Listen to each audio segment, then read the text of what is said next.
कार्तिक मास की कृष्णा एकादशी 26 नवंबर 1883 ईस्वी। श्रीयुक्त मणिलाल मलिक के घर में सिंदूरिया पटी ब्राह्म समाज का अधिवेशन होता है। मकान चितपुर रोड पर है। दक्षिणी किनारे हैरिसन रोड के कोने पर, जहां बेदाना, पिस्ता, सेब एवं अन्य मेवों की दुकानें हैं, वहां से कई दुकानों के उत्तर में समाज का अधिवेशन राजपथ के बगल के दोतल के हाल में होता है। आज समाज का सालाना जलसा है, इसीलिए मणिलाल ने महोत्सव किया है। उपासना गृह आज आनंदपूर्ण है। बाहर और भीतर हरे हरे पत्तों और नाना पुष्प तथा पुष्पमालाओं से सुशोभित है। हाल में भक्तगण आसन ग्रहण किए हुए प्रतीक्षा कर रहे हैं कि कब उपासना होगी। कमरे में सबके लिए स्थान नहीं है। बहुत जन पश्चिम दिशा की छत पर टहल रहे हैं अथवा यथास्थान रखे हुए सुंदर विचित्र काष्ठासनों पर बैठे हैं। बीच बीच में गृह स्वामी और उनके सगे संबंधी आकर भक्तों का मधुर वाणी से स्वागत करते हैं। संध्या के पहले से ही ब्राह्म भक्तों ने आना आरंभ कर दिया है। वे आज एक विशेष उत्साह से उत्सान्वित हैं। आज श्री राम कृष्ण परमहंस देव का शुभागमन होगा। ब्रह्म समाज के नेतागण केशव, विजय, शिवनाथ आदि भक्तों को परमहंस बड़ा प्यार करते हैं। जभी वे ब्रह्म भक्तों को इतने प्रिय हैं। वे हरि प्रेम में मतवाले हैं। उनका प्रेम, उनका ज्वलंत विश्वास, उनका बालकवत ईश्वर के संग कथोपकथन, भगवान के लिए व्याकुल क्रंदन, उनकी मात्र ज्ञान में स्त्री जाति की पूजा, उनका विषय कथा वर्जन और तैल धारावत निर्विच्छिन्न ईश्वर कथा प्रसंग, उनका सर्वधर्म समन्वय और अन्य धर्मों में विद्वेष भाव लेश शून्यता, उनका ईश्वर भक्तों के लिए रोदन, इन सब व्यापारों ने ब्रह्म भक्तों का चित्ताकर्षण कर लिया है। इसीलिए बहुत से जन बहुत दूर से उनके दर्शनों के लिए आए हुए हैं। उपासना के पूर्व श्री राम कृष्ण, श्रीयुक्त विजय कृष्ण गोस्वामी और अन्य ब्रह्म भक्तों के साथ सहास्यवदन आलाप कर रहे हैं। समाज गृह में आलोक कर दिया गया है। अब जल्दी ही उपासना आरंभ होगी। परमहंस देव कहते हैं, क्यों भाई, शिवनाथ नहीं आएंगे? एक ब्रह्म भक्त बोले, नहीं, आज उन्हें बहुत काम है, आ नहीं सकेंगे। परमहंस देव बोले, शिवनाथ को देखकर मुझे बड़ा आनंद होता है, मानो भक्ति रस में डूबे हुए हैं, और जिसको बहुत जन मानते हैं उसमें निश्चय ही ईश्वर की कुछ शक्ति है। फिर भी शिवनाथ में एक बड़ा भारी दोष है, वाणी का पालन नहीं है। मुझसे कहा था कि एक बार वहाँ यानी दक्षिणेश्वर के काली मंदिर में आऊँगा, किंतु आया नहीं और कोई सूचना भी नहीं भेजी। यह ठीक नहीं है। ऐसा कहा है कि सत्यवाणी ही कलयुग की तपस्या है। सत्य से चिपके रहने से भगवान लाभ हो जाता है। सत्य से चिपका ना रहे तो क्रमशः सब नष्ट हो जाता है। यदि कभी यह कह देता हूँ कि मैं बाह्य जाऊँगा और बाह्य का दबाव न हो, तो भी यही सोचकर एक बार लोटा साथ लेकर झाऊ तले की ओर जाता हूँ। भय यही होता है कि कहीं पीछे सत्यवाणी न छूट जाए। अपनी इसी अवस्था के बाद मैंने फूल हाथ में लेकर माँ से कहा था, माँ, यह लो अपना ज्ञान, यह लो अपना अज्ञान, मुझे शुद्ध भक्ति दो माँ। यह लो अपनी शुचि, यह लो अपनी अशुचि, मुझे शुद्ध भक्ति दो माँ। यह लो अपना भला, यह लो अपना मंदा, मुझे शुद्ध भक्ति दो माँ। यह लो अपना पुण्य, यह लो अपना पाप, मुझे शुद्ध भक्ति दो माँ। जब ये सब बातें कही थी तब यह बात नहीं कह सका, माँ, यह लो अपना सत्य, यह लो अपना असत्य।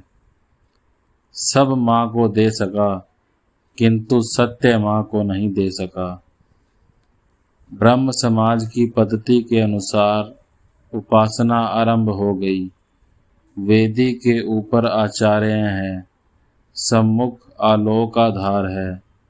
उद्बोधन के बाद आचार्य पर ब्रह्म के उद्देश्य में वेदोक्त महामंत्र उच्चारण करने लगे।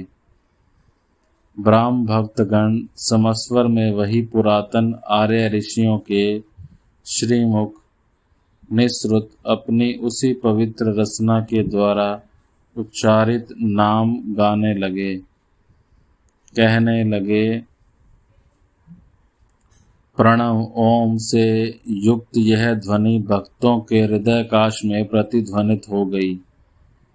अनेकों के अंतर से वासना प्राय शांत हो गई। चित्त काफी स्थिर और ध्यान प्रवण होने लगा। सबके चक्षु बंद हैं। वे थोड़ी देर के लिए वेदोक्त सगुण ब्रह्म का चिंतन करने लगे। परमहंस देव भाव में निमग्न है, स्पंदनहीन, स्थिर दृष्टि, अवाक, चित्रपुतलिकावत बैठे हैं।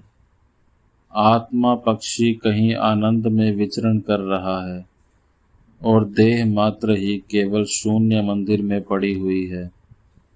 समाधि के शीघ्र बाद ही आंखें खोलकर चारों ओर देखते हैं। देखा सभास्त सबके ही नेत्र बंद हैं। तब ब्रह्म ब्रह्म कहकर हठात खड़े हो गए। उपासना के अंत में ब्राह्म भक्तगण खोल कर ताल लेकर संकीर्तन करते हैं। श्री राम कृष्ण परमहंस ने प्रेम आनंद में मस्त होकर उनके संग योगदान किया और नृत्य करने लगे। सब मुग्ध होकर वहीं मधुर नृत्य देखते हैं। श्री युक्त विजय कृष्ण और अन्य भक्त भी उनको घेर घेर कर नाचते हैं। बहुजन ही यह अद्भुत दृश्य देखकर और कीर्तन आनंद संभोग करके कुछ समय के लिए संसार भूल गए। क्षण काल के लिए हरि रस मदिरा पान करके विषय रस भूल गए। विषय सुख का रस तिक्त बोध होने लगा। कीर्तन के अंत में सब ने आसन ग्रहण किया। ठाकुर क्या कहते हैं सुनने के लिए सब उनको घेर कर बैठ गए। समवेत ब्राह्म भक्तों को संबोधन करके वे कहते हैं, निर्लिप्त होकर ग्रस्त करना बड़ा कठिन है। प्रताप कहते थे, महाशय, हमारा राजा जनक वाला मत है। जनक ने निर्लिप्त होकर संसार किया था, हम भी वैसा ही करेंगे। मैंने कहा, सोचने से ही क्या राजा जनक बना जाता है?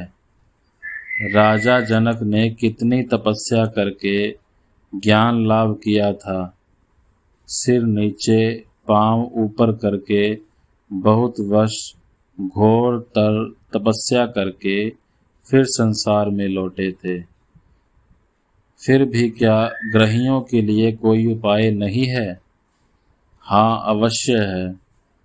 कुछ दिन निर्जन में साधना करनी चाहिए। निर्जन करने पर भक्ति प्राप्त होती है, ज्ञान लाभ होता है। फिर जाकर गृहस्थ करो तो दोष नहीं। जब निर्जन में साधना करेगा तब गृहस्थ बिल्कुल अलग रहेगा। तब जैसे भी हो, स्त्री पुत्र कन्या, माता पिता, भाई भगनी, आत्मीय कुटुंबी कोई भी पास न रहे। निर्जन में साधना के समय विचार करे, मेरा कोई नहीं है, ईश्वर ही मेरा सर्वस्व है, और रो रो कर उनके निकट ज्ञान भक्ति के लिए प्रार्थना करे।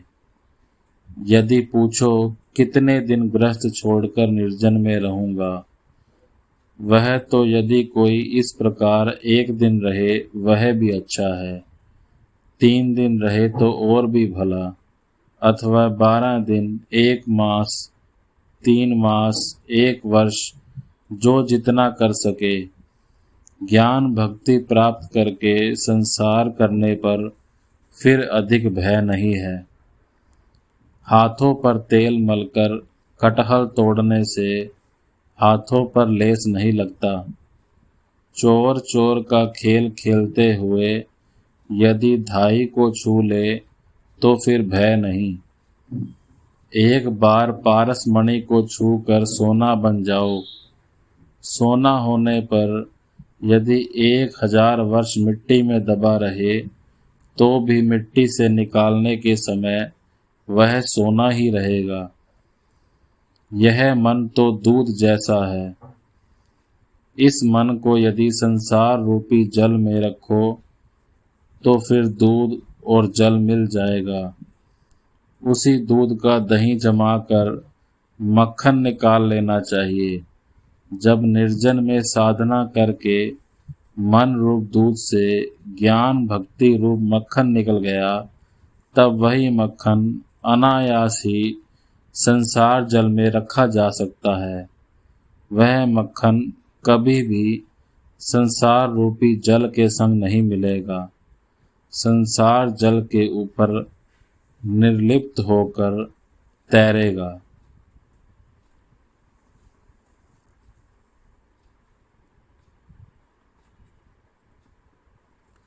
श्रीयुक्त विजय गोस्वामी हाल ही में गया से लौटे हैं। वहां पर काफी दिन निर्जन में वास और साधु संग हुआ है। अब उन्होंने गैरिक वसन पहन लिया है। अवस्था बड़ी सुंदर है, मानो सर्वदा अंतर्मुख हो। परम हंस देव के निकट मस्तक नीचा करके रहते हैं, मानो मग्न होकर चिंतन कर रहे हैं। विजय को देखते हुए परमहंस देव ने उनसे पूछा, विजय, तुमने क्या वासा पकड़ लिया है? देखो, 2 साधु भ्रमण करते करते एक शहर में आ गए थे।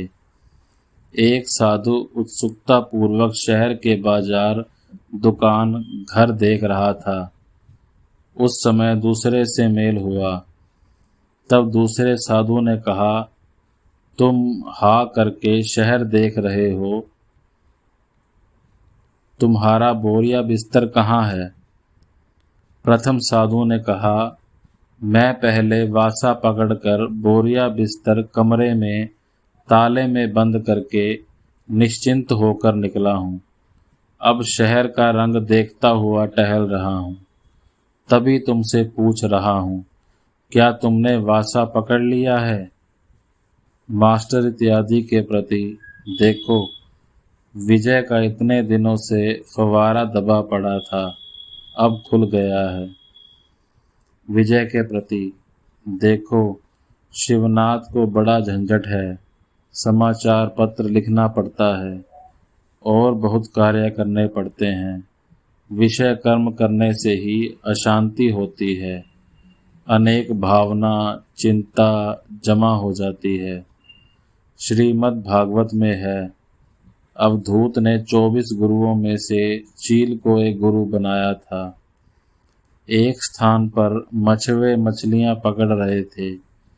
एक चील आकर झपटा मारकर एक मछली ले गई। मछली देखकर उसके पीछे पीछे प्राय 1000 कौवे झुंड बनाकर पड़ गए और संग संग काँव काँव करके खूब गड़बड़ मचा दी। मछली को लेकर चील जिस तरफ जाती, कौवे भी झुंड के झुंड उसी ओर जाते। दक्षिण की ओर वह चील गई, कौवे भी उसी दिशा में चल दिए। फिर वह उत्तर को जब गई, वे भी उसी ओर गए। इस प्रकार पूर्व और पश्चिम में चील घूमने लगी। अंत में घूमते घूमते परेशान होने पर मछली उससे गिर गई। तब कौवे चील को छोड़कर मछली की ओर चले गए। चील तब निश्चिंत होकर एक वृक्ष की डाली के ऊपर बैठ गई। बैठकर सोचने लगी, उसी मछली ने इतना सब गड़बड़ मचा रखी थी। अब मेरे पास मछली नहीं है, मैं निश्चिंत हो गई हूँ। अवधूत ने चील से यही शिक्षा ली कि जब तक मछली साथ रहती है, अर्थात वासना रहती है, तब तक कर्म रहता है और कर्म के कारण विचार चिंता अशांति रहती है। वासना त्याग होते ही कर्म क्षय हो जाता है और शांति मिलती है। इसलिए निष्काम कर्म अच्छा है, उसमें अशांति नहीं होती। किंतु निष्काम कर्म करना बड़ा कठिन है। सोचता हूँ निष्काम कर्म कर रहा हूँ, किंतु कहाँ से कामना आ जाती है पता भी नहीं लगने देती। पहले यदि पर्याप्त साधना रहे तो उस साधना के बल पर कोई कोई निष्काम कर्म कर सकता है। ईश्वर दर्शन के पश्चात निष्काम कर्म अनायास ही किया जाता है। ईश्वर दर्शन के बाद प्राय कर्म त्याग हो जाता है। एक दो जन नारद आदि लोक शिक्षा के लिए कर्म करते हैं। अवधूत का एक और गुरु था, मधुमक्खी। मधुमक्खी बहुत कष्ट कर करके बहुत दिनों तक मधु संचय करती है, किंतु वह मधु उसके अपने भोग में नहीं लगता। अन्य एक व्यक्ति आकर छत्ता तोड़कर ले जाता है। मधुमक्खी से अवधूत ने यही शिक्षा ली कि संचय नहीं करते। साधुगण ईश्वर के ऊपर 16 आना ही निर्भर करेंगे, उन्हें संचय नहीं करना। यह ग्रहियों के लिए नहीं है। ग्रहियों को ग्रस्त प्रतिपालन करना चाहिए, इसीलिए संचय आवश्यक है। पंछी और दरवेश संचय नहीं करते, किंतु पक्षी चूजा होने पर संचय करता है। चूजे के लिए अपनी चोंच में खाना लाता है। देखो विजय, साधुओं के साथ यदि पोटली पाटली रहे, 15 गांठों वाली यदि गठड़ी रहे, तो फिर उनका विश्वास ना करो। मैंने बट तले उस प्रकार के साधु देखे थे। 2-3 जन बैठे हुए थे। कोई दाल बीन रहा था, कोई धोती सी रहा था और बड़े व्यक्तियों के घर के भंडारे की बातें कर रहे थे। कह रहे थे, अरे उस बाबू ने लाखों रुपया खर्च किया, साधुओं को बहुत खिलाया, पूरी जलेबी पेड़ा बर्फी मालपुए बहुत चीज़ें तैयार की थी। सबका हास्य। विजय: जी हाँ, गया जी में भी वैसे ही साधु देखे हैं। गया में लोटे वाले साधु हैं। सबका हास्य। श्री राम कृष्ण विजय के प्रति: ईश्वर के प्रति प्रेम होने पर कर्म त्याग अपने आप ही हो जाता है। जिनसे ईश्वर कर्म करवाते हैं वे करें। तुम्हारा अब समय हो गया है। सब छोड़कर तुम कहो, हे मन तू देख और मैं देखूं, और कोई जैसे न देखे। यह कहकर भगवान श्री राम कृष्ण उसी अतुलनीय कंठ से माधुर्य वर्षण करते करते गाना गाने लगे, जिसका अर्थ इस प्रकार है। आदरणीय श्यामा माँ को बड़े यत्न से हृदय में रखो। हे मन तू देख और मैं देखूं, और कोई उसे जैसे ना देख पावे। काम क्रोध आदि को चकमा देकर हे मन आ चल, अकेले में देखूं। रसना को संग में रखूंगा, ताकि वह माँ माँ कहकर पुकारती रहे। बीच बीच में वह जैसे माँ माँ कहकर पुकारती रहे। अरे मन, कुरुचि आदि जितने बुरे मंत्री हैं, उन्हें निकट न आने देना। ज्ञान नयनों को पहरेदार रखो, ताकि वे सावधान रहें। विजय के प्रति: भगवान के शरणागत हो गए हो, अब लज्जा भय आदि सब त्याग करो। मैं यदि हरि नाम में नाचता हूँ तो लोग मुझे क्या कहेंगे, ऐसा भाव त्याग करो। लज्जा घृणा भय इन तीनों के रहते नहीं होता। लज्जा घृणा भय जाति अभिमान गोपन इच्छा इत्यादि ये सब पाश हैं। इनके जाने पर ही जीव की मुक्ति होती है। पाशबद्ध जीव, पाश मुक्त शिव। भगवान का प्रेम दुर्लभ वस्तु है। शुरू शुरू में स्त्री की पति में जैसे निष्ठा होती है, उसी प्रकार की निष्ठा यदि ईश्वर पर हो जाए तब ही भक्ति होती है। शुद्ध भक्ति होना बड़ा कठिन है। भक्ति में प्राण मन ईश्वर में लीन हो जाते हैं।